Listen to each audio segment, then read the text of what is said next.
This is the most non-pressure Broadway opening I have ever had in my life. He couldn't feel as good about it as I feel about leaving it. I can tell you that. He actually said to me yesterday, once you go on, how long do you need me to be here?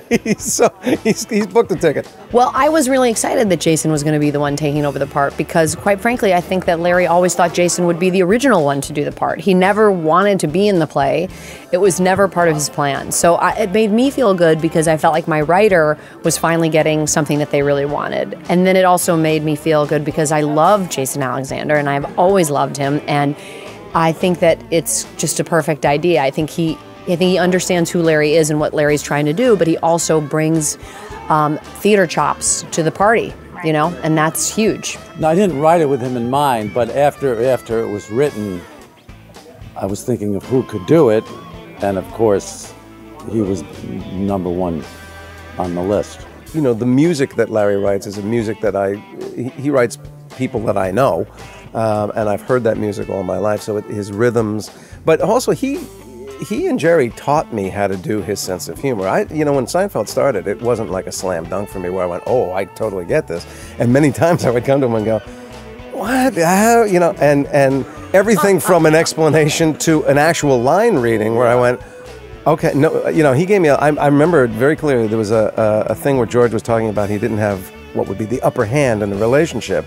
And there was a line he wrote where I said, I've got no hand, and I'm supposed to go no hand, no hand. The written line is no hand, no hand. And I, a classically trained actor, I'm looking for the importance of what would these things be. It's no hand, no hand. You know, I've tried 1,000 things. And he goes, I don't want to impose anything on you, but I kind of heard it's no hand, no hand. And I went, what is that? But he was right. And I learned over the years, he's right. He actually, he doesn't know this. He taught me a lot about doing comedy because my inclination sometimes is to be a little more serious than the material wants to be.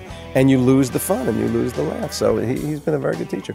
He has no bigger fan than me. I love watching him. I can't wait to watch him in rehearsal today. I've been fortunate enough that I've done this before where a show is continued on and you bring new people in, and it's always such a great opportunity when the cast that is staying is game, and this cast is so excited that Jason's coming. I mean, normally when you have your first week of put-ins, the cast actually doesn't even come. You know, they have performances at night, so the understudies work with them.